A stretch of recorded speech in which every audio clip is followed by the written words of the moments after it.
भाइ बहिनीले त्यो क्वेसन तपाईहरुलाई सोध्नुहुन्छ। त्यो क्वेसन भाइ बहिनीले सोधेको क्वेसन तपाईहरु सर म्याडम कसैले एकजनाले भनिदिनु होला, एकजनाले एन्सर दिइसकेपछि उहाँले भनेको एन्सरमा के थप्न चाहनुहुन्छ भने तपाईले थप्न सक्नुहुन्छ।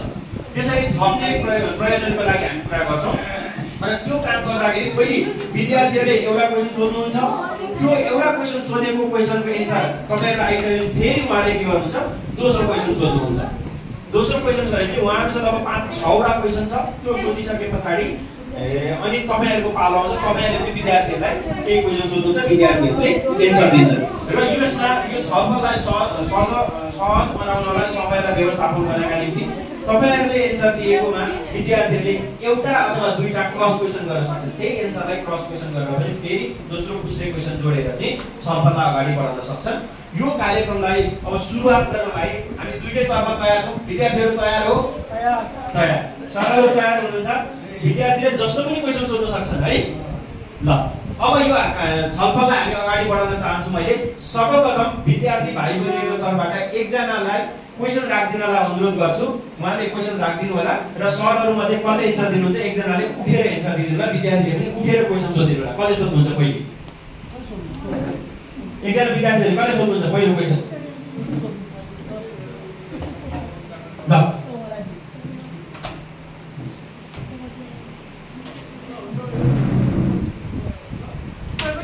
सम्पूर्णमा नमस्कार सबैलाई, गुड मर्निङ।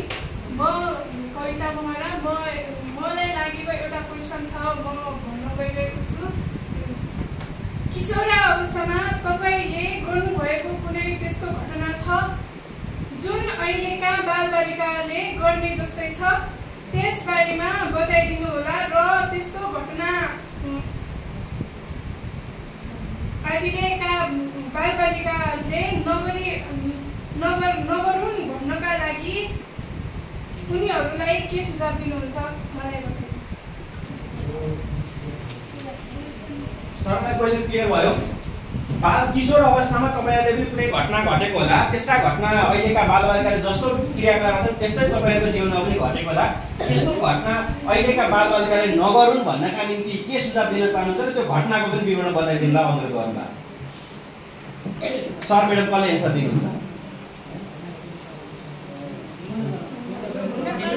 दिनु न, एकदम छिटो गर्नु। सर म्याडमहरु कसले दिनुहुन्छ?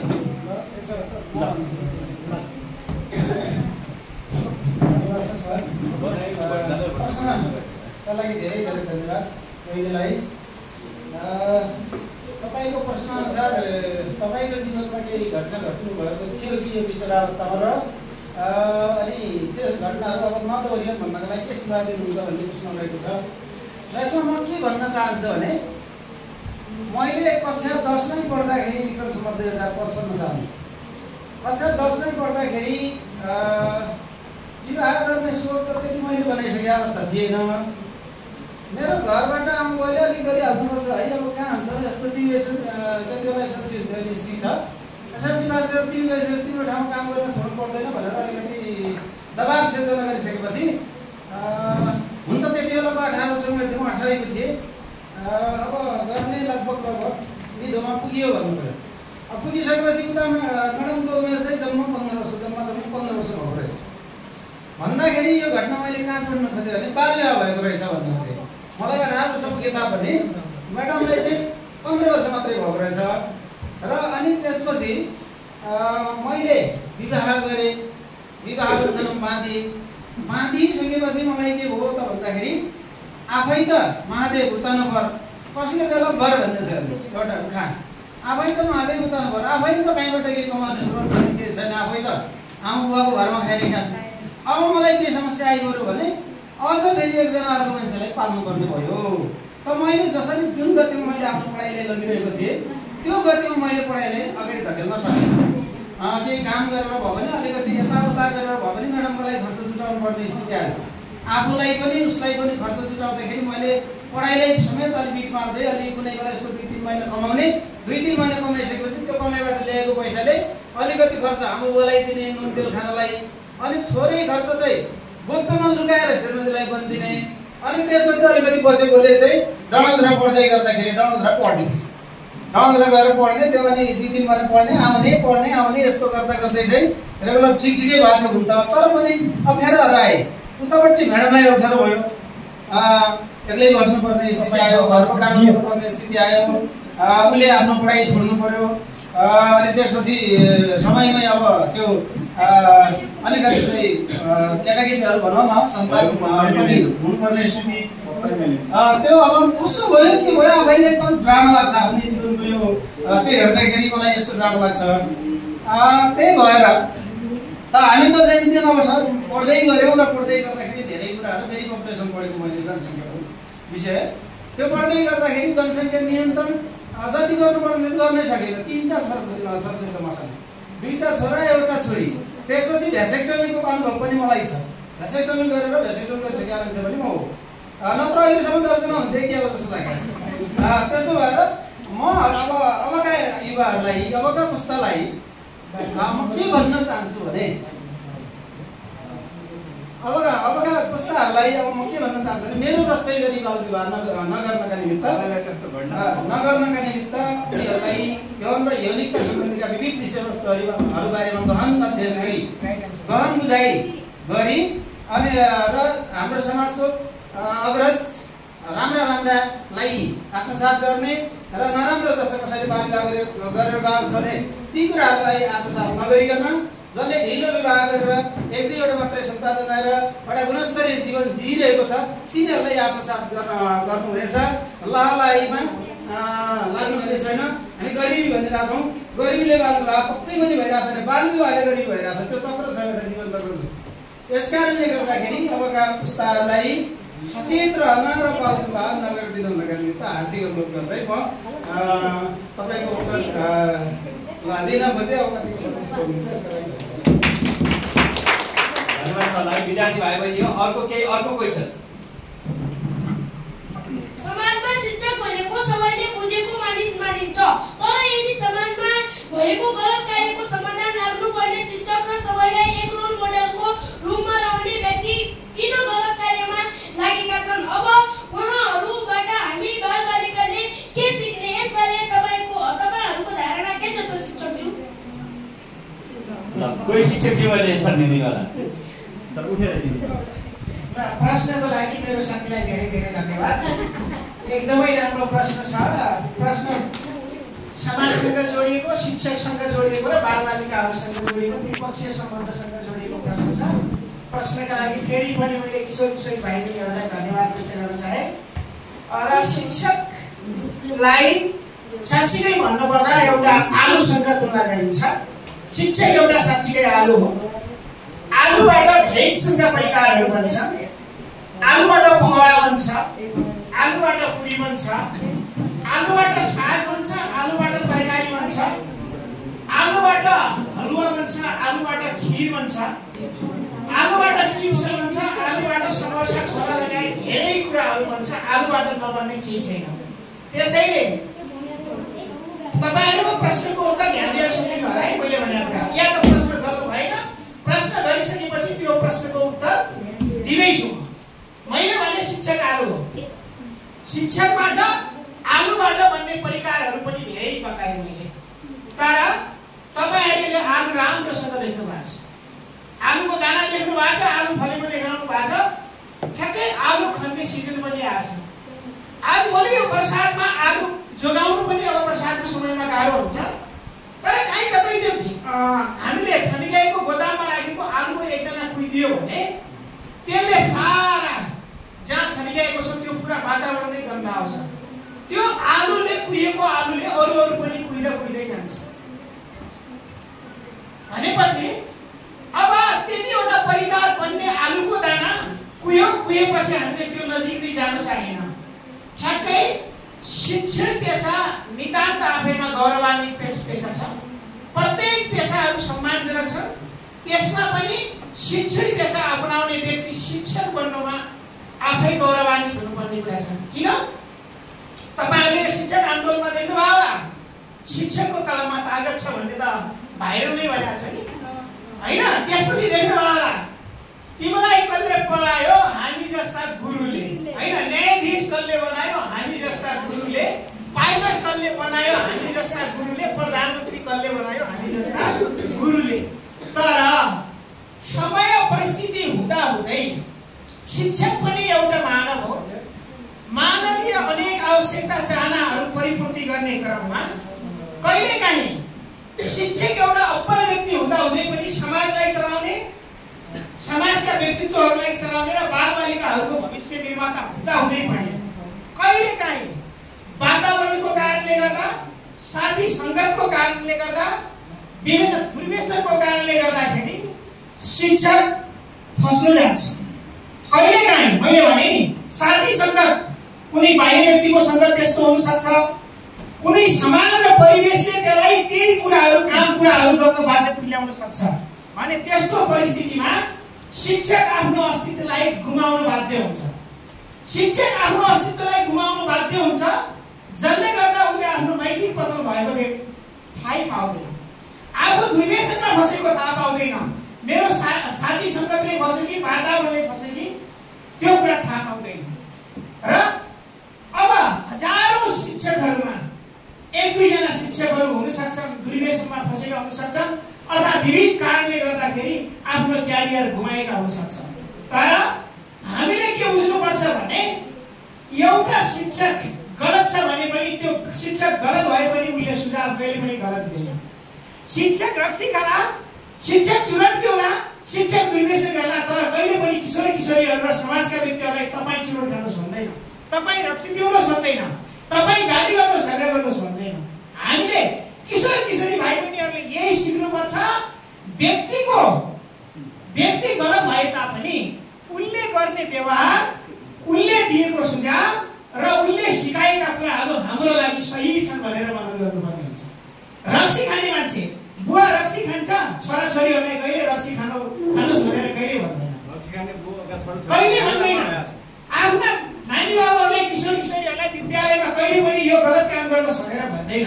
र तपाईँहरू यो बुझ्नुहोस्, मैले भने नि एउटा आलु शिक्षक विविध कारण, समाज, परिवेश, वातावरणको कारणले गर्दा आफ्नो नैतिकतामाथि प्रश्न उठ्ने वातावरण भए तापनि शिक्षकले गरेको मार्गदर्शक पथ प्रदर्शन सही छ, त्यसलाई हामीले अँगाल्नु पर्छ भनेर सोच्नुपर्छ। र अर्को कुरा के आएको थियो भने यदि हामी किशोर किशोरीहरूले त्यस्ता शिक्षकहरूबाट के सिक्ने, मैले भने नि त्यस्ता शिक्षकले दिएका सुझावहरू सिक्ने, त्यस्ता शिक्षकले गरेका असल कार्यहरू सिक्ने, त्यस्ता शिक्षकले दिएका असल ज्ञान र गुणका कुराहरू सिक्ने, न कि विविध कारणले फस्न गएका शिक्षकका ती गुणहरू, ती कुराहरूलाई आत्मसात नगर्ने, यही भन्न चाहन्छु। धन्यवाद। केही भयो फेरि त्यस्तै गरी अर्को प्रश्न राख्दिनलाई मैले पहिला अनुरोध गरेँ।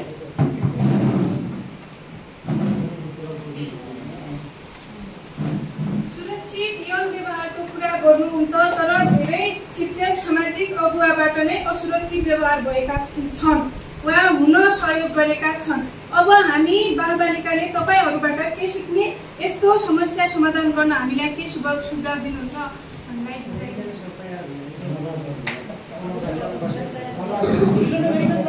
अर्कोजना सर म्याडमहरू जति अघि एन्सर दिनुभएको छैन उहाँले दिनु होला, अरू कसै सरले दिनु होला,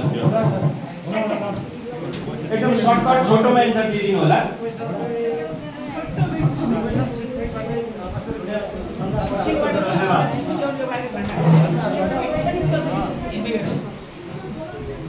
धन्यवाद भाइ बहिनीहरूलाई।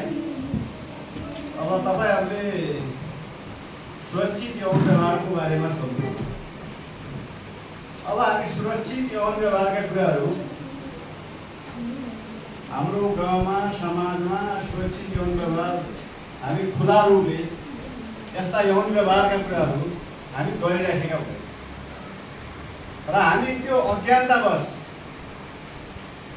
कुनै बालबालिकाहरू त्यो असुरक्षित यौन व्यवहारमा फसेका हुन्छन्। यौन व्यवहारलाई हामी सङ्कीर्ण अर्थमा लिने गर्छौँ र यसलाई सङ्कुचित अर्थमा लिँदाखेरि बालबालिकाहरूलाई यौन व्यवहार के हो,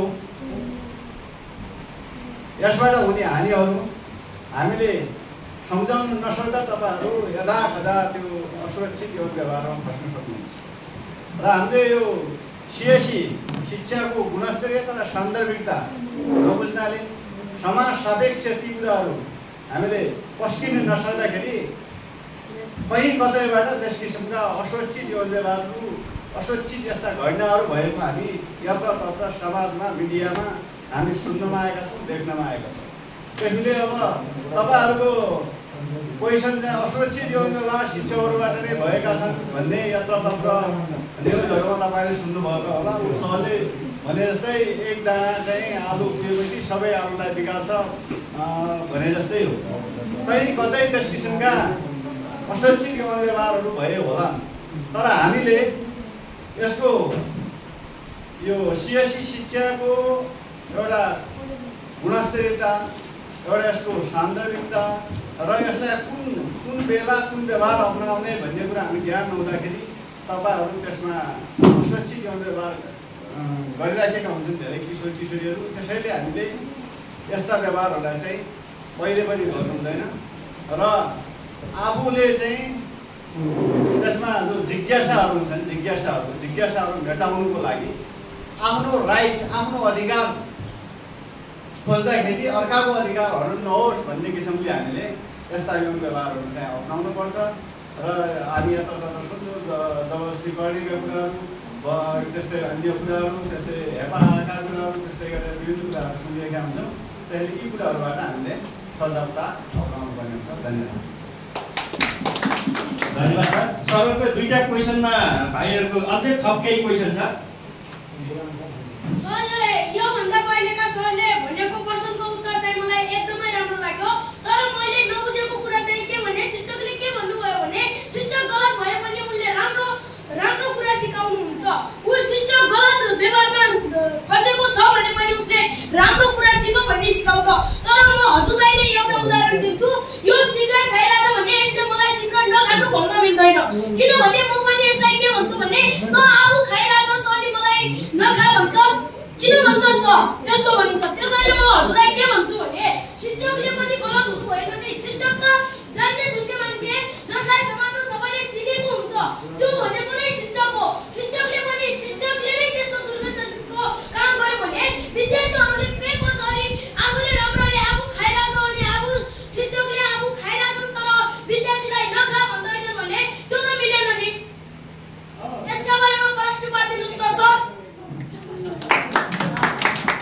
प्रश्नमाथि फेरि प्रश्न थपियो। प्रश्नमा अब साँच्चीकै प्रश्नमाथि के प्रश्न थपियो भने अब जे कुराहरू छ त्यो व्यवहारमा देखाइसकेपछि अरूहरूलाई भन्न मिलेन भन्ने कुराहरू आयो है। साँच्चीकै महत्त्वपूर्ण प्रश्न छ। मैले भन्न खोजेको कुरा के थियो भने त्यहाँनिर अलिकता अब फेरि त्यसमा अलि जोड्नु पुगेँ म। शिक्षक एउटा मानिस हो। समाजको हेराइ शिक्षकप्रति फरक छ, समाजको दृष्टिकोण शिक्षकप्रति फरक छ। सायद मलाई लाग्छ सबैभन्दा पेसा अन्तर्गत सबैभन्दा ठुलो जोखिमता बोल्ने, सबैभन्दा बढी हेपा प्रवृत्ति सहनु पर्ने व्यक्ति शिक्षक हो। ल मैले अब भाइ बहिनीहरूसँग अगाडि त्यो कुरा निकालेको थिएन, अब चाहिँ निकाल्नु पर्ने भयो। शिक्षकले रक्सी खानु हुँदैन भन्छ म। शिक्षकले चुरोट पिउनु हुँदैन भन्छ म। शिक्षकले अन्य कुराहरू बाहिरी समाजमा देख्ने गरेर गर्नु हुँदैन, यसमा मेरो समर्थन छ। तर एउटा घटना घटेको थियो। अमेरिकी पूर्व राष्ट्रपतिको ऊ आफ्नो गर्लफ्रेन्डसँग रेड ह्यान्ड खेला परेको थियो।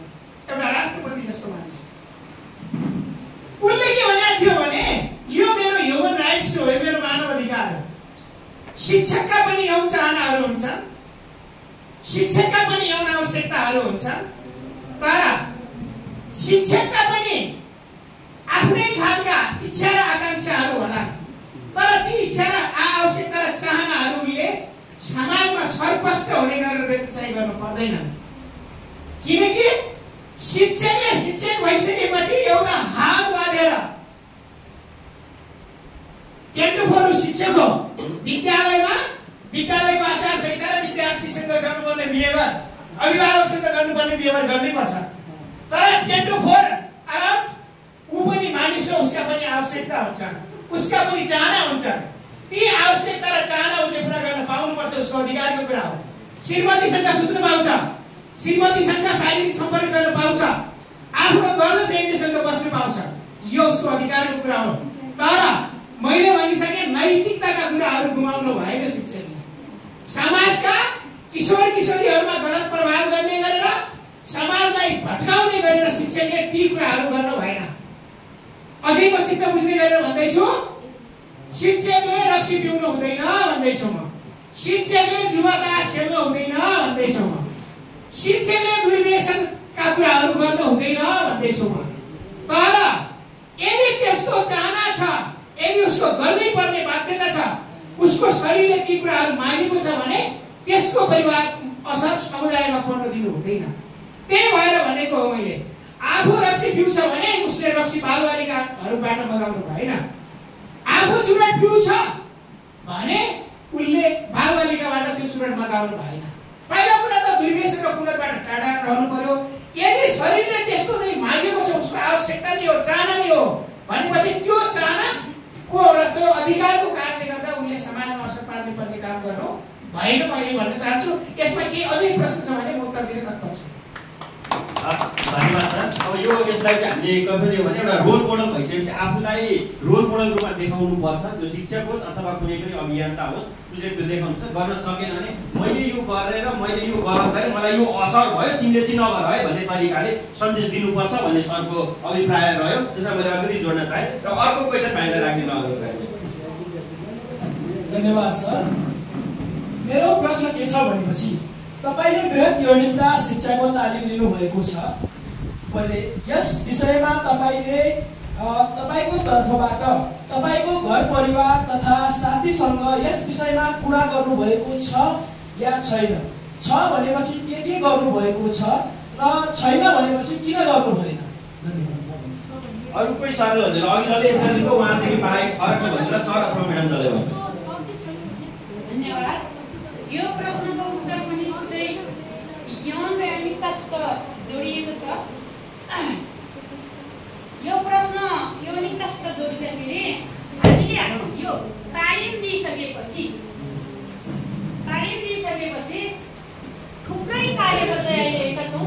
हात बाँधेर बसेको अवस्था छैन। यो सूचना केन्द्र स्थापना गरिसकेपछि हामीले महिनाको एकपटक वा हप्ताको एकपटक नै भनौँ समय मिलेको अवस्थामा र युएनएफपिए, पिसोएन, सिएमसी भन्ने संस्थाहरू पनि योसँग जोडिएका छन्। यिनीहरूले पनि समय समयमा तालिम दिइराखेको बेलाको समयसँगै जोडेर उपस्थिति उठाएर त्यो बेला हामीले के सिकाउने गरेका छौँ भने कक्षा कोठामा अथवा सूचना केन्द्रमा विद्यार्थीहरूलाई नैतिकताका कुराहरू सिकाउने, यौन व्यवहारका कुरा सिकाउने, किशोरावस्थामा के परिवर्तनहरू हुन्छन्, के जोखिमहरू हुन्छन्, ती जोखिमहरूबाट कसरी बच्न सकिन्छ र कुनै किसिमको आफूलाई दुर्घटना परेको अवस्थामा अथवा कुनै भनौँ न अब साथी सङ्गीहरूबाट नै कहिले हिंसामा परेको अवस्थामा, घरेलु हिंसामा परेको अवस्थामा कसरी के गर्ने, कसको सहयोग लिने, कहाँ जाने भन्ने कुराहरू यो सूचना केन्द्र मार्फत नै हामी निरन्तर रूपमा दिँदै आइरहेका छौँ। र यसको लागि महिनावारीका कुराहरू पनि छन्।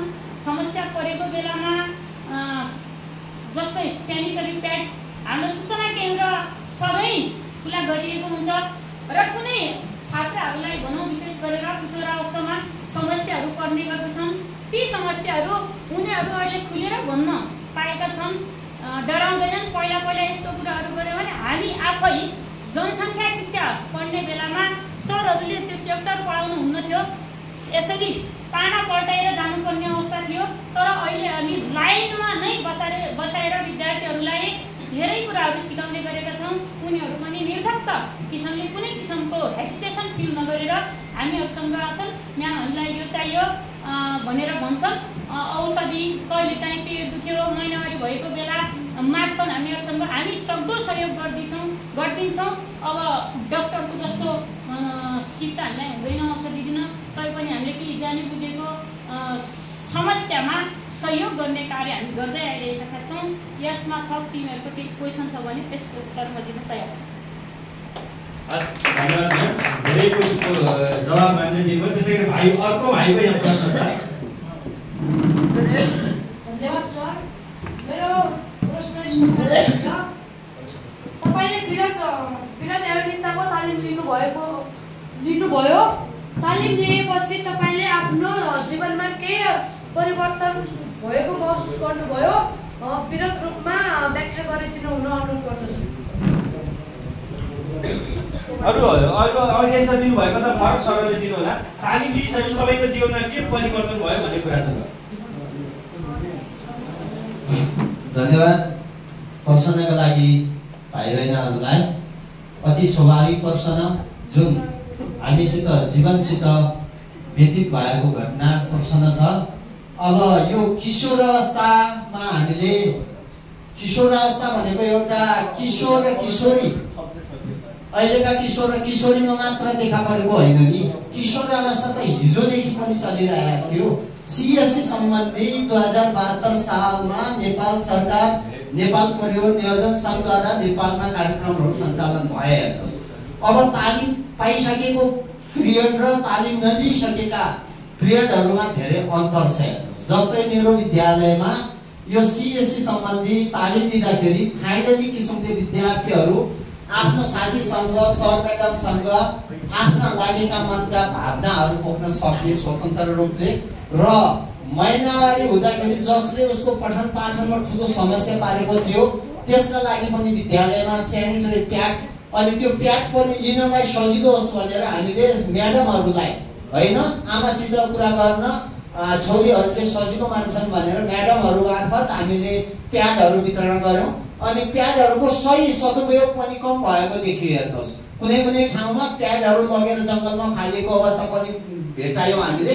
त्यसका लागि हामीले त्यो सीएससी तालिम दिइसकेपछि हामीले सिकेका विषयवस्तुहरूलाई व्यवहारमा उतार्न अलि जटिल हुँदो रहेछ। हेर्नुहोस्, त्यो जटिलतालाई समाधानको उपाय भनेको त पहिला स्वअध्ययन र पछि देखासिकी राम्रो समाजमा सकारात्मक परिवर्तन जसले देखाउन सक्छ त्यसको हामीले सिको गर्ने हो।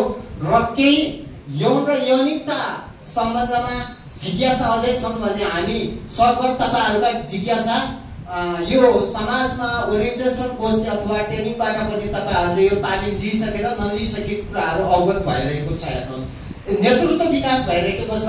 सजिलैसँग साथीहरूसँग कुराकानी खोल्न सक्ने भएका छौँ, आफ्ना विचारहरू राख्ने भएका छौँ, जसले गर्दाखेरि हाम्रो जीवनमा सकारात्मक परिवर्तन आएको छ। हेर्नुहोस्, यसै अवस्थामा म आफ्नो व्यक्तिगत घटना जुन मैले सरलाई सोध्नुभयो, पहिला म सबै हजुरहरूको आमा बुवा पनि किशोर अवस्था थिए एउटा चोटि, हामी पनि किशोर। म 2050 सालमा एसएलसी पास गरेर पाटन क्याम्पसमा पढ्न आएँ। त्यति बेला मेरो उमेर 15 वर्षको थियो। हेर्नुहोस्, 15 वर्ष हुँदाखेरि मैले कक्षा 9 मा पढ्ने केटीसँग बिहे गर्ने जमर्को गरेँ। अनि त्यहाँनिर साइनो पनि रहेछ। अनि सबैले भन्यो समाजमा अब पहिलाको मान्छेले यो साइनोमा काम गर्न पाइन्छ भन्ने अलिकता साइनो त सबैसित लाग्छ।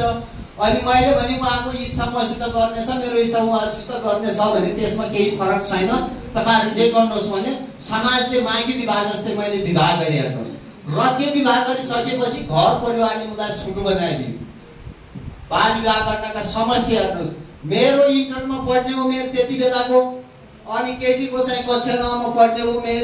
मेरो इन्टर पास त भयो, ब्याचलरसम्म मैले धेरै दुःख गर्नु परेन। 3-4 वर्ष मैले कलेज रुकेँ। हेर्नुहोस्, मेरो पठन पाठनमा अवरुद्ध भयो र उहाँको पठन पाठनमा पनि अवरुद्ध भयो। त्यसकारण हेर्नुहोस्, बिहे गर्ने भने 20 वर्ष मात्र होइन कि 20 पहिला त 20 वर्षसम्म तपाईँ अध्ययन गर्नुहोस्, पढ्नुहोस्, 25-30 वर्ष डिग्री गर्नुहोस्। डिग्री गरिसकेपछि तपाईहरूले आफ्नो मार्गलाई पथ निर्देशन त्यहीबाट पाइन्छ। हेर्नुहोस्, त्यसकारण बिहे यौनले मात्र मान्छेलाई यो दुखाएर यो गर्ने आफू झन्झिरमा बाँधिराख्ने होइन। किशोर अवस्था स्वाभाविक परिवर्तन देखिने एउटा नेचरली सिस्टम हो। सेक्स भनेको बायोलोजिकल निड हो। हेर, हरेक प्राणीको जैविक विविधता हो। हेर्नुहोस्, यो यसलाई धेरै ठुलो मान्नु पर्दैन, यसलाई सानो पनि मान्नु पर्दैन। जसले ठुलो कुन बेला मानिँदो रहेछ त भन्दाखेरि जब जीवनमा सफल भइन्छ ठुलो हुन्छ, असफल भइन्छ त हामी के हुन्छ त त्यो शिक्षाले काम गरेन भन्ने किसिमको हुन्छ र मैले सकारात्मक परिवर्तन पाएका छौँ।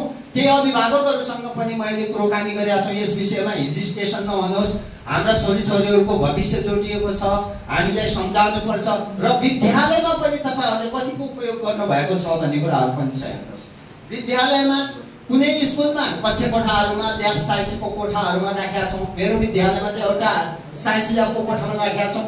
किशोर किशोरी यौन प्रजनन स्वास्थ्य एचआइभी एड्स सम्बन्धी परामर्शहरू हेर्नुहोस्। ती किताबहरूलाई पढेर अध्ययन गरेर हामीले प्रत्येक विद्यालयमा शुक्रबारे कार्यक्रम हुन्छ अथवा इन्टर धर्म हुन्छ, त्यस सिएससी सम्बन्धी हामी विभिन्न कार्यक्रमहरू गर्नेछौँ।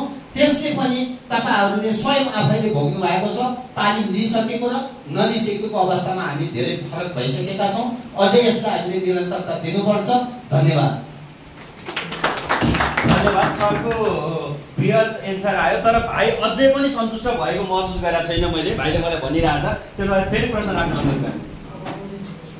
हाम्रो प्रश्न यस प्रकार थियो, तपाईले सिएससी को तालिम लिएपछि तपाईको व्यक्तिगत जीवनमा आएका परिवर्तनहरू के छन् भन्न खोजेका थिए। तपाईले व्यक्तिगत जीवनमा भन्दा पनि समग्रमा भन्नुभयो। त्यसैले व्यक्तिगत जीवनमा आएका परिवर्तनहरूलाई उदागत रूपमा भनिदिनु हुन अनुरोध गर्दछु र अहिले प्रश्नको उत्तर दिनुभएका सहबाहेक अन्य सहमेडमहरूले पनि उत्तर दिन सक्नुहुन्छ। सर म्याडमहरु अघि एन्सर दिनुभएको सर म्याडमहरु बाहेक अरू सर म्याडमहरुको सहभागिताको लागि अनुरोध गरेँ मैले। धन्यवाद छ भाइलाई थप प्रश्नका लागि। धेरै कुरा त सरले आफ्नो एउटा उदाहरण दिएर नै प्रश्न पारिसक्नु भएको छ। त्यो कति बुझ्नु सक्यो भन्ने कुरा हो, तर उहाँले आफूलाई नै एउटा रोल मोडलको रूपमा प्रस्तुत गरेर उदाहरण दिनुभयो। त्यो अब भाइ बहिनीहरूले कति बुझ्नु सक्नुभयो भन्ने कुरा हो। र मैले मेरो व्यक्तिगत रूपमा भन्नुपर्दाखेरि जुन यो हामीले सिएससी सम्बन्धी तालिम लियौँ, त्यसबाट धेरै कुराहरू, ज्ञानशीलका कुराहरू हामीले सिक्ने अवसर पायौँ र व्यवहार परिवर्तनका कुराहरू पनि परिवर्तन भएको मैले महसुस गरेको छु। र जस्तै अब यो यौन र यौनिकता भन्ने कुरा उस्तै हो जस्तो लाग्थ्यो।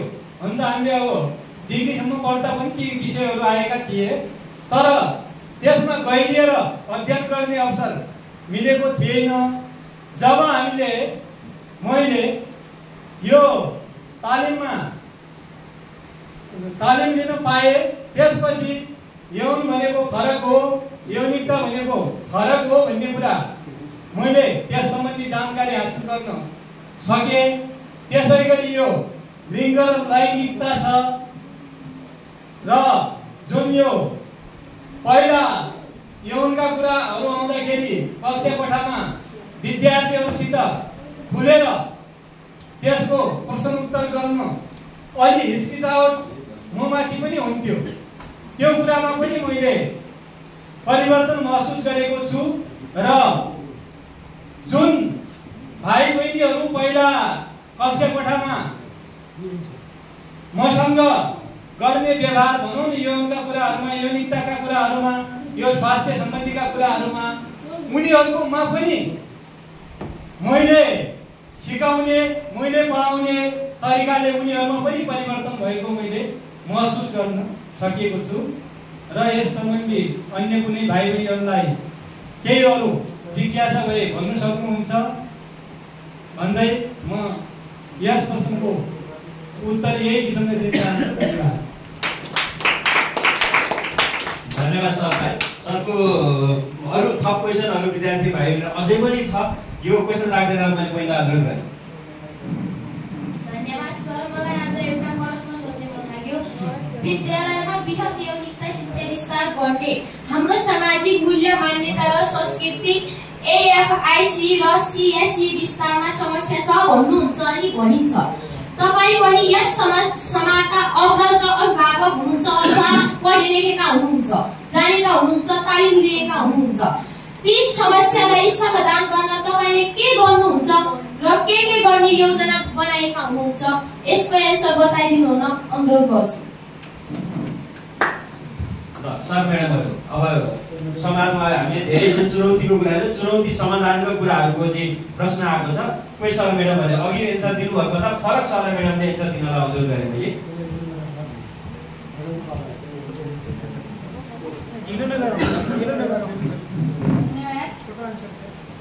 यो प्रश्न अहिलेको समय सन्दर्भ अनुसार हामीले परिवर्तन हुनुपर्छ भन्ने कुरा बारम्बारको ट्रेनिङ र एएफआईसी स्थापनापछि सिकिरहेका छौँ।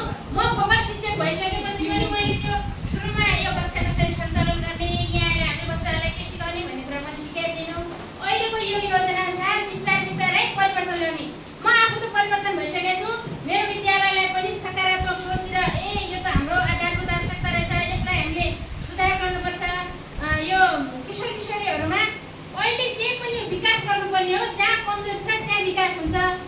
जस्तो यातायातको कुरा गर्दा पनि गाउँमा यातायातको आवश्यकता थियो, अहिले गाउँघरतिर पुरा सडकको विस्तार भइरहेको छ।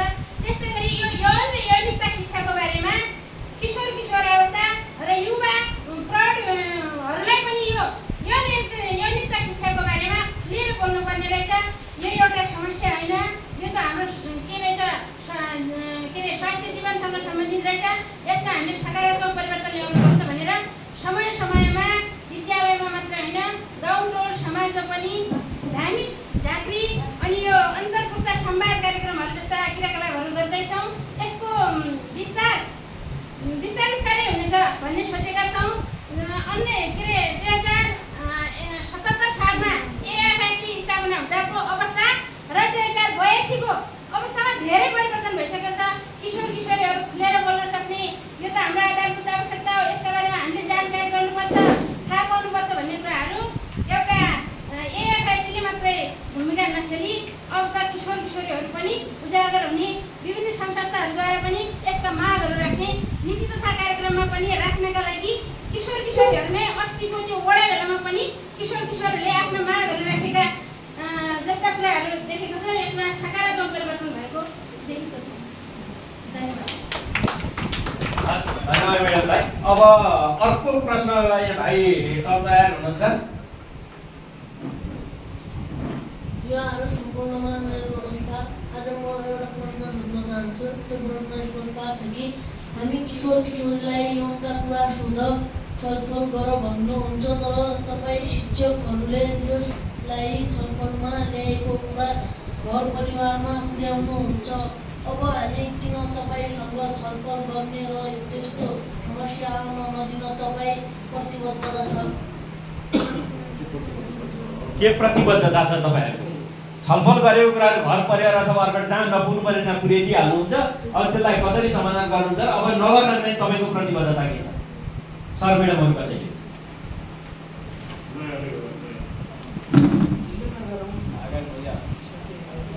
यो प्रश्न पनि यौन र यौनिकतासित नै जोडिएको छ। यौनका कुरालाई अहिले स्वाभाविक रूपमा लिएको छ। यत्र ट्रेनिङहरू भइरहेका छन्, विद्यालयमा पनि जे जति क्रियाकलापहरू छन्, केही न केही परिवर्तन ल्याउनेकै निमित्त र सिकाउनकै निमित्त हामी आज यहाँसम्म पुग्नुपर्ने अवस्था पनि त्यही हो। र अब जहाँसम्म यौनका कुराहरू खुलेर गर्न सक्ने जुन छ, जसले बुझ्न सक्छ, जसको परिवारमा अलि बुझ्ने खालका व्यक्ति छन्, तिनले त्यसलाई सामान्य रूपमा लिएका छन्। र जसले यसलाई जटिल रूपमा लिन्छ, जस्तै यो क्वेसनमा भनेको छ नि, क्वेसन सोध्नेवालाले यो कुरा घरसम्म पुर्याउनु हुन्छ भनेको छ। यो यौनका कुराहरू घरमा पुर्याउँदा पनि डराउनु पर्ने अवस्था केही पनि छैन।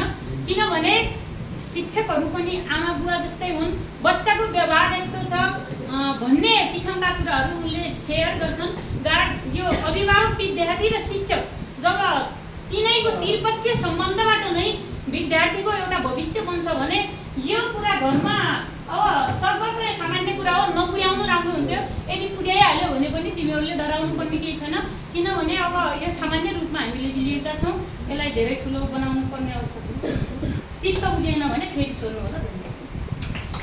हस् धन्यवाद म्याडम। हामीले समयलाई अलिकति पाबन्दी राख्दैछौँ। भाइ बहिनीहरूको अझै पनि धेरै क्वेसन छ भन्दै हुनुहुन्छ, तर भाइ बहिनीहरूको तर्फबाट एउटा मुख्य क्वेसन लिन चाहन्छु मैले। त्यस पछाडि पुछ्रे क्वेसन केही रह्यो भने त्यो लिन चाहन्छु। त्यस पछाडि सरहरूलाई क्वेसन चाहिँ विद्यार्थीलाई सोध्नका निम्ति अनुरोध गर्छु। तपाईँ अन्तिम क्वेसन।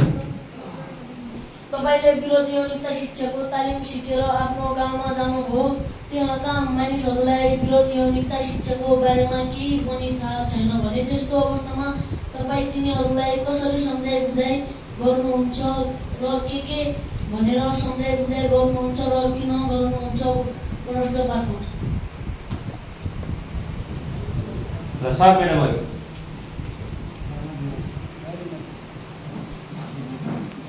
भाइले सोधेको प्रश्न चाहिँ हाम्रो निरन्तर यौनिकता शिक्षा सम्बन्धी हामीलाई तपाईँहरू तालिममा लिएर समाजमा गएर त सम्झाउनुहुन्न भन्नुभएको छ। त्यसको लागि हामीले यदि त्यससँग सम्बन्धित कुनै त्यस्तो कुराहरू प्रश्नहरू केही छलफलको कुरा आयो हामी समाजमा त्यसलाई खोलेर भन्नु सक्छौँ र सिधै समाजमा गएर एकजनाले तालिम लिएर सबै समाजलाई सम्झाउनु अलिक गाह्रो हुन्छ। र हामीले त्यति बेला कुनै बेला हामीले विभिन्न सङ्घ संस्थाको सहयोगमा एक दुईचोटि तालिम पनि त्यहाँ हाम्रो समुदायका होइन व्यवस्थापन समिति लगायत त्यो अभिभावक सङ्घका केही सदस्य र विद्यार्थी सँगै राखेर त्यो तालिम पनि गरेको थियौँ होइन, गरेका थियौँ। एक दुईचोटि यो युएनएफएको सहयोगमा पहिला गरेका थियौँ। तर यदि विद्यार्थीसँग सम्बन्धित र यौन सम्बन्धित कुराहरू आउँछ भने हामी अभिभावकलाई राम्रो तरिकाले सम्झाउन सक्छौँ भन्ने हामीलाई विश्वास छ। र अझका दिनहरूमा हामी आफ्नो शब्द सहयोग र कसैले हामीलाई सहयोगदार संस्थाहरूले गऱ्यो भने हामी विद्यालयमा त्यो तालिम एक दुई दिन भए पनि सञ्चालन गर्नेछौँ र गर्न सक्छौँ भन्ने प्रश्नको उत्तर दिन चाहन्छु। हस् धन्यवाद सरलाई। अब अर्को एउटा क्वेसनको पनि भाइहरूले तयारी गर्दैछन्, त्यसलाई म पछाडि जोड्ने प्रयास गर्छु। केही क्वेसन अलिकति हामी तयारी गर्छौँ, हामी छलफल गर्छौँ भनेको छ। अब मैले विद्यार्थी भाइ बहिनीहरूलाई क्वेसन गरिदिनको लागि थोरै क्वेसन 2टा अथवा 3टा मात्रै क्वेसन सरहरूबाट लिन्छु मैले। पहिलो क्वेसन राखिदिन सरलाई अनुरोध गरेँ। कोही भाइ बहिनीले त्यसको एन्सर दिन सक्नुहुन्छ। सर म्याडमहरू कसले सोध्नुहुन्छ? पहिलो क्वेसन विद्यार्थी। आजसम्म यौन र यौनिकता र बाल विवाह, यौन र यौनिकतासितै जोडेँ मैले। बाल विवाह रोक्नको लागि भनेर हामीले थुप्रै किसिमका कार्यक्रमहरू चलायौँ, बृहत कार्यक्रमहरू हामीले चलाएका छौँ। तर यो बाल विवाह कुनै हदमा पनि घट्न सकेको छैन र यो कम गर्नको लागि तिमीहरूले के गर्नुभएको छ? यो प्रश्नको उत्तर ल विद्यार्थी भाइ बहिनीहरू कसले एन्सर दिनुहुन्छ यो विषयमा? कोही भाइ अथवा भाइ बहिनीले एन्सर दिनु होला।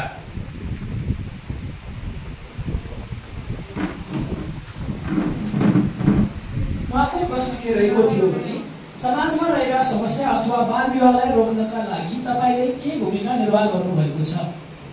यसको उत्तरमा म के भन्न चाहन्छु भनेपछि हामीले बाल विवाह तथा अन्य समस्याहरूको समाधान तथा यिनीहरूलाई रोक्नका लागि आफ्ना साथीहरूसँग यसका असर, यसका कारणहरू, यसका न्यूनीकरणका उपायहरूको बारेमा छलफल गर्ने गर्छौँ। अनि हामीले विभिन्न साथी शिक्षक भएका कारणले विभिन्न ओरिएन्टेसन क्लासहरू पनि लिने गरेका छौँ र यी क्लासहरूमा हामीले यस्ता समस्याहरूको बारेमा छलफल गर्छौँ। यी समस्या किन हुन्छन् त यसका बारेमा पनि छलफल गर्छौँ। यी समस्या रोक्नका लागि के गर्न सकिन्छ भनेर छलफल गर्छौँ र यो समस्याका कारणले घट्न सक्ने अथवा यी विकृतिका कारणले घट्न सक्ने समस्याहरूको बारेमा बताएर उनीभित्र चेतना भन्ने कोसिस गर्छौँ र विभिन्न यस्ता समस्याहरूको बारेमा उनीहरूलाई जानकारी दिँदै यिनीहरूका समाधानका उपायहरू पनि बताउँछौँ। धन्यवाद। प्रश्नमाथि फेरि प्रश्न थपिएको छ। वास्तविक डाटा सङ्कलन गर्ने हो भने बाल विवाहको दर डरलाग्दो एकदमै विकराल हिसाबले बढ्दै गइरहेको छ। हामीले पनि आफ्नो गाउँ समाजमा मूल्याङ्कन गर्दाखेरि घट्नुको साटो झन्झन बढ्दै गइरहेको छ। हामीले थुप्रै क्रियाकलाप गर्दै आयौँ, तैपनि बाल विवाह कुनै हालतमा न्यून हुन सकेको छैन। यसको लागि थप अबका दिनमा के गर्ने प्रयास गर्नुभएको छ? अरू कसैले थपिदिनु भयो भने हुन्छ।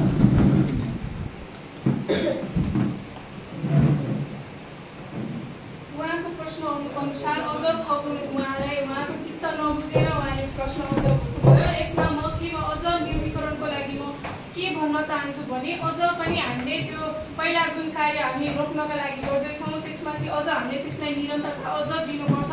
गाउँ समाज टोलहरूमा अझ हामीले गएर तिनीहरूलाई जे गरेर एउटा संवादको रूपमा भनौँ कुनै कुरा सिकाउन गइरहेको छु भनौँ त्यसमा हामीले सडक नाटककै भनौँ यसबारे बाल विवाह सम्बन्धीको एउटा त्यसको शीर्षक लिएर हामीले नाटक गरौँ। घरमा आमा बुवाहरूको एउटा ठाउँमा टोलमा अथवा सानसानो एउटा ठाउँहरूमा गएर त्यो बारे बताउँ। अनि स्कुलहरूमा पनि सबैलाई एउटा नाटककै रूपमा भनौँ तिनीहरूलाई पनि स्कुलमा पनि बच्चाहरूलाई मतलब केटाकेटीहरूलाई साथीहरूलाई यो गर्दा यसरी बाल विवाह गर्दा यस्तो घटना घट्छ यसरी उनीहरूलाई भोलिको दिनहरूमा पनि अप्ठ्यारो पर्छ उहाँको पढाइ भनौँ अथवा घर खर्च घरमा भनौँ अब बाल विवाह गरिसकेपछि उनीहरूको पनि मतलब सासू ससुरा भनौँ तिनीहरूको पनि हेरचाह गर्नु पर्ला। त्यस्तो खण्डमा उनीहरूलाई पनि अप्ठ्यारो पर्छ। पढ्ने उमेरमा उनीहरूले यदि घर चलाउँछन् भने उनीहरूलाई अत्यन्तै गाह्रो पर्छ। त्यसबारे पनि हामीले स्कुलहरूमा त्यो वक्तृत्व कला लिएर त्यस्तो गरेर हामीले गर्छौँ भने त्यो त्यस्तै समाजमा पनि एउटा अझ भन्नुभयो तपाईँले हामी एउटा विद्यार्थीले मात्रै गरेर भएन फ्यामिलीहरू पनि बुझ्नुभयो। तपाईँहरू पनि कसै न कसैको आमा बुवा हुनुहुन्छ उनीहरूलाई पनि त्यस्तो हुन्छ भने उनीहरूको पनि त बाल विवाह ओल्लो पल्लो उनीहरूकै नभए पनि ओल्लो पल्लो त होला उनीहरूलाई पनि तपाईँले देख्दै हुनुहुन्छ अथवा तपाईँको छोराछोरीहरूले कुनै त सानै छ त बिहा गर्ने उमेरको छैन किनकि उसको घरबाट पनि त्यस्तै दबाबमा पनि बिहे गर्छ उसले बाल विवाह एउटा त्यो दबाबले पनि गर्छ। म सक्दैन भने तैँले बिहा गर्नै पर्छ भने उसको एउटा आत्महत्या बच्छ भने एउटा उसको बिहे गर्ने निर्णय बस्छ। त्यसमाथि उसले चाहन्छ भने म बाँच्न चाहन्छु भने उसले बाल विवाह गर्छ म बाल विवाह गर्नुभन्दा त बरु मर्छु भनेर उसले आत्महत्या पनि गर्छ। म यति भन्छु। धन्यवाद बहिनीलाई। अर्को प्रश्न राखिदिनुलाई अर्को सर म्याडम कसैलाई अनुरोध गरेँ मैले। धन्यवाद सर म्याडम। म विद्यार्थी भाइ बहिनीहरूलाई एउटा प्रश्न हेर्न चाहन्छु। प्रश्न यस प्रकार रहेको छ हेरेर सुन्नु होला। हाम्रो समुदायमा महिनावारीलाई सङ्कुचित रूपमा हेरेको पाइन्छ जबकि महिनावारी भएको बेला अलग्गै बस्ने र उनीहरूलाई कुनै पनि समारोह हुन नदिने जस्ता सामाजिक समस्याहरू हाम्रो समुदायमा रहेका छन्। यसलाई एउटा महिनावारी महिलाहरूमा अथवा किशोरावस्थामा 10 देखि 45 वर्ष उमेर समूहका महिलाहरूमा देखा पर्ने सामान्य प्रक्रिया हो। त्यसका लागि सामाजिक विभेद गर्नु हुँदैन भनेर समुदायलाई तपाईँहरूले कसरी जागरुक गराउनुहुन्छ?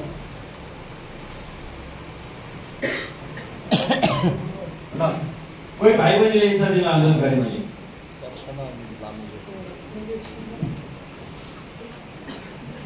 हाम्रो समाजमा महिनावारी भनेको धेरै नराम्रो कुरीति छ। महिनावारी भनेको सामान्य 10 वर्षदेखि 45 55 वर्षसम्म मुनि आउने महिनामा यौनीबाट रगत बग्ने सामान्य प्रक्रिया हो जसलाई हाम्रो समाजमा कुदृष्टिले र यो नराम्रो प्रक्रिया हो भनेर हेर्छ। तर यो नराम्रो प्रक्रिया होइन किनभने यो प्राकृतिक प्रक्रिया हो। कुनै पनि नारीमा कुनै पनि किशोरीमा कुनै पनि महिलामा यो हुने स्वाभाविक गुण हो। त्यसैले महिनावारीमा हामीले समुदायमा यस्तो नगर्नु र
धन्यवाद। अरू केही प्रश्न छ भने म भन्न तयार छु।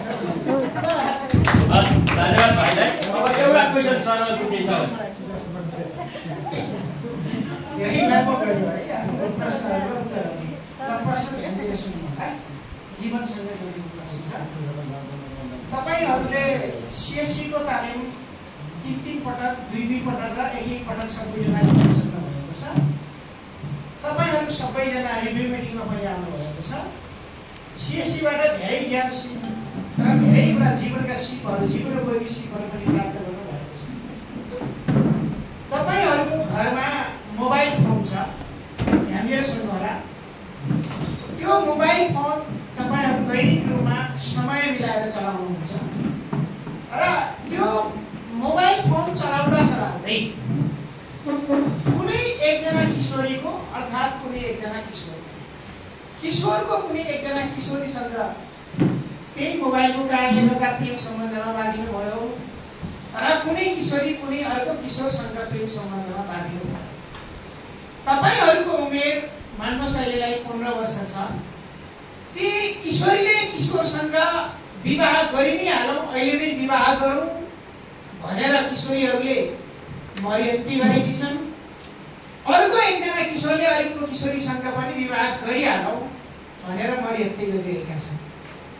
त्यस्तो अवस्थामा त्यो क्रम चल्दा चल्दै जाँदाखेरि दुवैबाट यौन सम्पर्कका प्रस्तावहरू पनि आए भने त्यस्तो अवस्थामा तपाईहरू त्यो मोबाइल फोनलाई कसरी व्यवस्थित गर्नुहुन्छ अनि त्यसपछि तपाईहरूको त्यो प्रेम सम्बन्धलाई कसरी समन्वय गर्नुहुन्छ, कसरी सहजतापूर्वक गर्नुहुन्छ अनि त्यो बेला आएको विवाहको प्रस्तावलाई तपाईहरू कसरी समाधान गर्नुहुन्छ र त्यो बेला आएको प्रेम सम्बन्धमा जुन विवाहको प्रस्ताव र तपाईहरूको त्यो यौन सम्पर्कको प्रस्ताव आयो भने त्यति बेला तपाईहरू कुन सिपको प्रयोग गर्नुहुन्छ यति भन्नुहोस्। धन्यवाद सर। प्रश्न अलि लामो तरिकाले आए पनि सठिक छ, त्यसको एन्सर दिनलाई कोही भाइ बहिनी अनुरोध गरेँ मैले। धन्यवाद सर, हजुरले एकदमै इम्पोर्टेन्ट प्रश्न सोध्नु भएको छ। अनि त्यस्तो बेलामा हामीले के गर्नुपर्छ भने मोबाइलमा त्यस्तो देखियो हैन, अनावश्यक कुरामा देखियो भनेपछि त्यसलाई सकभर त्यस्तो नहेर्ने कोहीसँग गर्नुपर्छ। हाम्रो पनि त्यस्तो प्रेमको सम्बन्ध छ भने त्यसलाई अलि न्यून गर्न खोज्नुपर्छ। हामीले त्यस्तो यौनिकता सम्बन्धी केही विभिन्नता आयो भने परिवार नियोजनको साधनको प्रयोग गर्नुपर्छ भन्ने कुरा आफ्नो किशोरीले किशोरलाई र किशोरले किशोरीलाई अलि बुझाउने कुरा सम्झाउनु पर्छ। अनि त्यति पनि मान्दैन त्यो परिवार नियोजनको साधन होइन, त्यसको प्रयोग छैन, अहिले हामी गर्दैनौँ, त्यो भनेको के हो भनेर त्यसको कुरा नबुझेर अलगै तरिकाले यौन प्रजनन गर्छ भने त्यसलाई हामीले के तरिकाले बुझाउने के सम्झाउने भन्ने कुरा हुन्छ। त्यसैले हामीले उसलाई भन्नुपर्छ कि परिवार नियोजनका साधनहरूको बारेमा पूर्ण रूपमा जानकारी लिनुपर्छ। यसो भएपछि यस्तो हुन्छ भनेर पूर्ण रूपमा जानकारी लिएको हुनुपर्छ। त्यसैले हामीले त्यस 3-2 को बीचमा परिवार नियोजनको साधनको प्रयोग गर्नुपर्छ। यस्ता कुरा हेर्नु हुँदैन, सकभर हामीले यो बन्धनमा बाँधिनु हुँदैन। हामीले पढेर अघि बढ्नुपर्छ अनि पछि गरौँला, पढेर आफ्नो खुट्टामा उभिएपछि मात्र यस्तो कुराको सम्बन्धमा बाँधिनुला। अहिले यो प्रेमको कुरा नगरौँ अनि परिवार नियोजनको कुरा नगरौँ अनि यौन प्रजननको कुरा केही पनि नगरौँ। अहिले हामीले पढेर हाम्रो प्रेम छ, हाम्रो सम्बन्ध हामीले राखेछौँ, तर अहिले यो सुरक्षित राखौँ, यसलाई प्रयोग नगरी हामीले आफ्नो खुट्टामा आफैले उभिएर पछि जीवनमा प्रयोग गरौँला अथवा पछि प्रयोग गरौँला भन्न चाहन्छु। धन्यवाद भाइले त्यस्तै प्रश्नलाई केही थप म उत्तर जोड्छु भन्नुभएको छ, भाइलाई जोड्न अनुरोध। सरले भन्नुभएको थियो कुनै प्रेम प्रस्ताव आयो भने त्यो मोबाइललाई कसरी लगाउने अथवा व्यवस्थापन गर्ने अथवा कुनै त्यस्तो प्रस्ताव आयो भने त्यस्तो बेलामा कस्तो सिपको प्रयोग गर्ने भन्नुभएको थियो। त्यसलाई म जोड्न खोजेँ। यदि त्यस्तो प्रस्ताव आयो भनेपछि मोबाइलमा आयो भनेपछि हामीले सर्वप्रथम आफैले व्यवस्थापन गर्ने प्रयास गर्नु पर्यो। आफूबाट व्यवस्थापन हुँदैन भनेपछि हाम्रो अभिभावकलाई अथवा विश्वासिलो पात्रलाई भनेर त्यो समस्यालाई समाधान गर्ने प्रयास गर्नु पर्यो। अनि त्यस्तो अवस्थामा हामीलाई काम लाग्ने भनेको एउटा नाइ भन्ने सिप हो। हामीले नाइ भन्न सक्नुपर्छ कहिले पनि अवस्था। धन्यवाद। सरको एउटा प्रश्न लिउँ। सरको भाइको अर्को एउटा प्रश्न रेडी छ भने चाहिँ त्यस पछाडि सरको प्रश्न पछाडि भाइको प्रश्न गरिसकेपछि हामी अन्त्य गर्छौँ।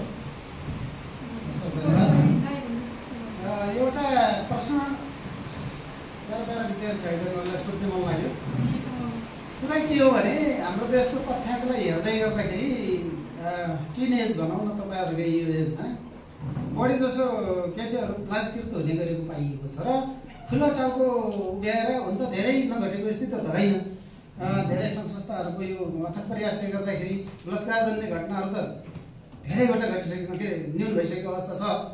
तर पनि अझै फट्टफुट्ट रूपमा घटेका हुन्छन् र ती घटेका घटनाहरू कहाँसित सम्बन्धित छन् भने टिनेजसित, यो किशोर किशोरी उमेरसित बढी जोडिएका हुन्छन्। र यसरी जोडिन्छन् त हामीले के बुझ्नु पर्यो। अब क्वेसन अब आउँछ, मैले खालि भूमिका मात्रै बाँधेको थिएँ। मैले भन्नु खोजेको कहाँनिर प्रश्न के हो भने किशोर अवस्थामा यी बलात्कार जन्ने घटनाहरू घट्नुका पछाडि के कारणहरू रहेका छन्, तपाईँहरूका कमी कमजोरी के रहे र अब बच्नका लागि हामीले के सिपहरू सिक्ने त। अब धेरै कुराहरू छन्, ती के अपनाउन सकिएला त। हामीले हिंसाबाट बस्न के गर्ने, हिंसामा के कारणले परियो, यो यति मात्रै मैले प्रश्नको उत्तर चाहियो। कारण र बच्ने उपायको कुरा आयो। म उत्तर दिदिनलाई कसले कुन बहिनीहरूले भन्ने, त्यस पछाडि त्यसलाई थप म अर्को भाइबाट पनि थप गर्न खोज्छु। बहिनीहरू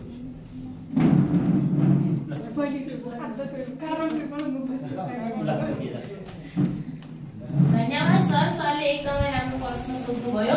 हाम्रो देशमा यो हत्या हिंसा बलात्कार अति भएको छ, त्यही पनि सरकार सुर्खीमा पनि भएको छ। यो हुने कारण सर्वप्रथम त के हो भनेपछि यो प्रेमको कारण। यो हुने खास किशोर अवस्थामा का व्यक्तिहरूले गर्छन्। सरले भन्नुभएको प्रश्नमा आएको थियो।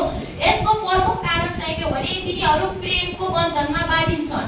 त्यसपछि तिनीहरूको केही जातको कारणले हुन्छ, अनि केही तिनीहरूको अस्ति सरले भन्नुहुन्थ्यो, अस्ति काठमाडौँबाट आउनुभएको सरले पनि एउटा उदाहरण दिनुभएको थियो।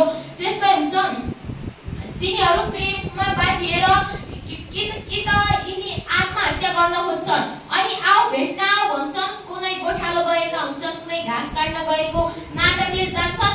त्यहाँ गएर एउटाको मन मिल्छ तर एउटाको मन मिल्दैन, तिनी दोधारमा हुन्छन्। त्यसैले त्यो कारणमा किशोरले किशोरीलाई हत्या गर्न सक्छ भने किशोरीले पनि केही गर्न सक्छ। जबरजस्ती किशोरले भन्छ कि हामी विवाह गर्नै पर्छ, हामीले यौन प्रजनन गर्छौँ, यस्तो गर्छौँ भनेर जबरजस्ती गर्न खोज्नुहुन्छ। तर त्यो अवस्थामा अनि किशोरीले चाहिँ नाइ भन्नुहुन्छ, म गर्न सक्दैन अहिले भन्नुहुन्छ। तर त्यसको कारण चाहिँ के हो, त्यसपछि त्यो किशोरले नमानिकन त्यसको बलात्कार गर्ने, आत्महत्या, त्यसको हिंसा गर्ने गर्नुहुन्छ के। त्यसैले प्रेममा बाँधिनुको कारण हो सम्बन्ध सब। पहिले प्रेममा बाँधिएर हामी एक आपसमा जान्छन्, मिलिन्छन्, अनि यस्तो गर्छु भन्छन्। तर किशोरले किशोरीको मन्जुरी हुँदैन, अनि किशोरले भनेको किशोरीको मन्जुरी हुँदैन। ती दुईको मन नमिलेपछि मात्र यस्तो कारण हुन्छ। यसको उपायहरूमा यसबाट बच्न सक्ने उपायहरूमा म के भन्न चाहन्छु भने पहिला त त्यस्तो कुराहरू राख्दाखेरि पहिला त्यसरी अब अहिले साथीले भन्नुभयो भेट्न बोलाउँछन् भने हो, त्यसमा बोलाउँछन्, कुराकानी गर्छौँ भनेर बोलाउँछौँ भने जबरजस्ती उनीहरू यौन सम्पर्कसम्म पुग्छन्। र अब त्यस्तै भनौँ, अब एक्लै त्यो एउटा एक्लै नारी त्यो सामान्य रूपमा जान्छ भने उसलाई उसमा विश्वास हुन्छ, त्यही भएर उसले जान्छ। तर उहाँ उसको विश्वासको धेरै त्यो विश्वास हुँदैन, त्यहाँ विश्वासको कुरै हुँदैन। उसले मतलब त्यो किशोरले एउटा ऊ आफ्नो इच्छा आफ्नो मन मर्जीमा मात्र चल्छ, उसको मतलब किशोरीको उसमा चल्दैन। त्यसमा म के भन्न चाहन्छु, उसलाई भेट्न नै नबोलाउन सक्ने, नाइ भन्न सक्ने उसमा क्षमता हुनुपर्छ। त्यसमाथि पनि यदि कतै बलात्कार हुनबाट ऊ बलात्कार सम्बन्धी पुग्छ भने उसलाई आत्मनिर्भर हुनुपर्छ। किनकि उसमा उसले बलात्कार गर्न आउनुभन्दा पहिला नै उसले नाइ भनेर उसलाई दबाब दिनु, उसले धम्काउन सक्ने, डराउन सक्ने, एउटा किशोरीले तिनीहरूलाई डराउन सक्ने उसमा धेरै आँट अनि निर्भर साहस हुनुपर्छ। त्यसमा पनि अझ म के भन्न चाहन्छु भने विभिन्न तालिमहरू लिएर मतलब कि यस्तो तालिमहरू आउँछ बलात्कारहरूबाट यसरी प्रहार गर्दाखेरि कसरी बचिन्छ भन्ने त्यो उपायहरू अपनाउनुपर्छ भन्छु। धन्यवाद भाइ बहिनीहरूलाई र सरलाई पनि धेरै धेरै धन्यवाद। अब सरलाई अन्तिम एउटा प्रश्न छ भनेर भाइले भने चाहिँ त्यसलाई अन्तिम प्रश्न राखिदिनु अनुरोध गरेँ र सरबाट छोटो उत्तरको अपेक्षा गर्छु। धन्यवाद सर। तालिम लिँदा सबै थोक गर्छु भन्नुहुन्छ, तर विद्यालयमा गएर पछि गर्नुहुन्न, किन त्योहरू पुरा गर्नुहुन्छ सर? यो प्रश्न पारिदिनु।